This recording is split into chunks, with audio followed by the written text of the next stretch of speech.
Gusto nyo bang matutunan kung paano ito ginagawa ang video na ito? Sundan nyo ako, ipakita ko sa inyo paano ko ginawa.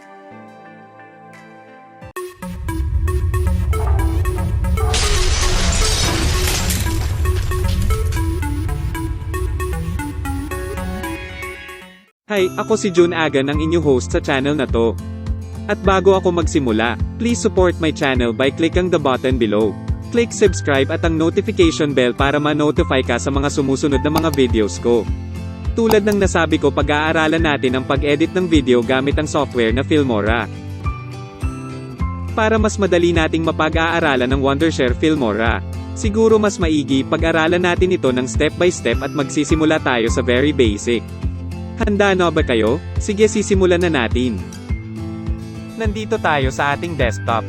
Just follow my cursor. E-search lang sa Google ang Filmora.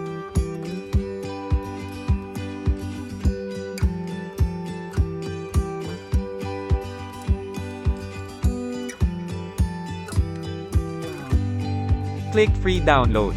Then install.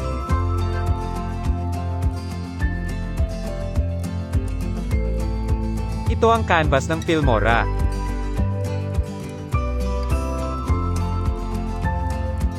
Sa upper left side makikita natin ang mga icons o tabs.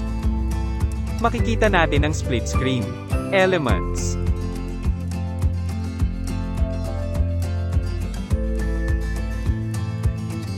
effects. Dito makikita ang mga filters at overlays.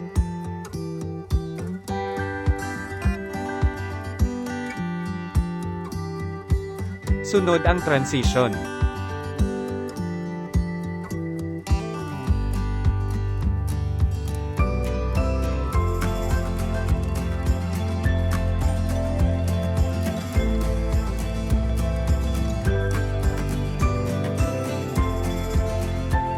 Titles or text.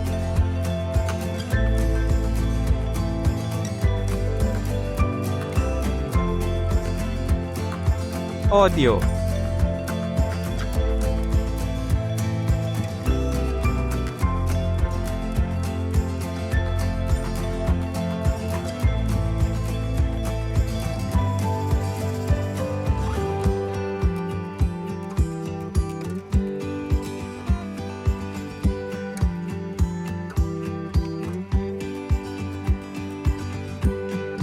And media.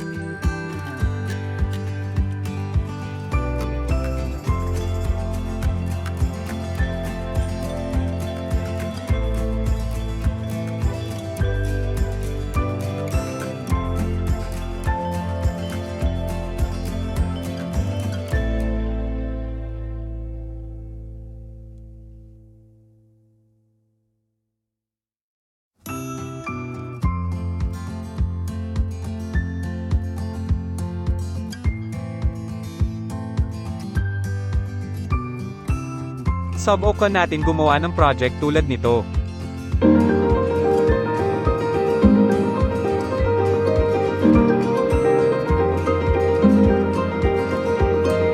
Kailangan natin ng video. Kukuha tayo sa media. Pwede rin nating kukunin ang sarili nating video dito sa media para ma-edit.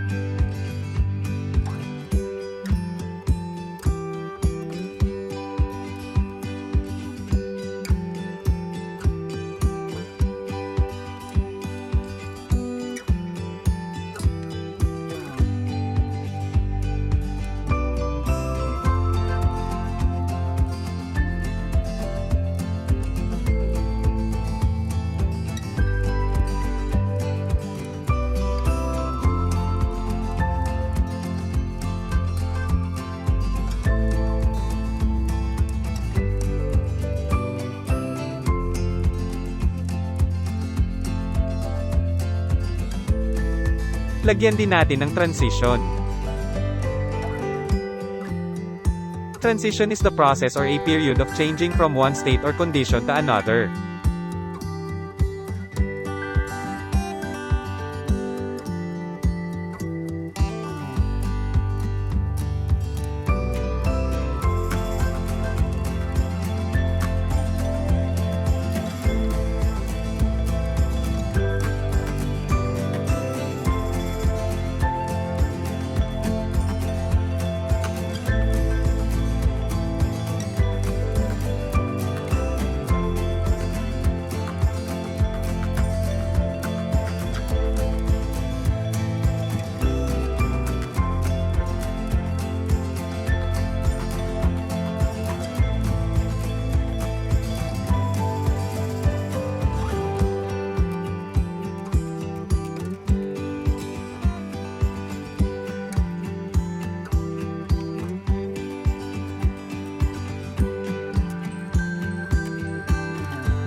At lalagyan din natin ng audio o background music ang ating project.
Kung maglalagay tayo ng voice audio o voice over, pansin mo na mas malakas pa ang background music kaysa nagsasalita.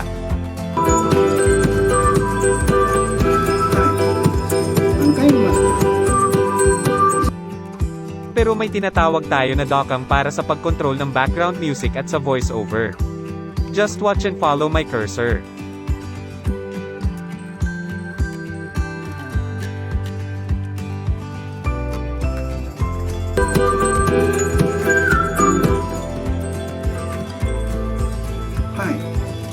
Ang KINEMASTER, isa sa mga video editor na gamit ang clear na ang boses ng nagsasalita. Napansin ninyo na hum na ang background. Di tulad kanina na mas malakas pa ang background kaysa nagsasalita. Dahil wala na tayong oras, abangan na lang natin ang susunod na mga video. Paki-click ang subscribe button at notification bell para ma-notify ka sa mga susunod natin na episode. Salamat. God bless you.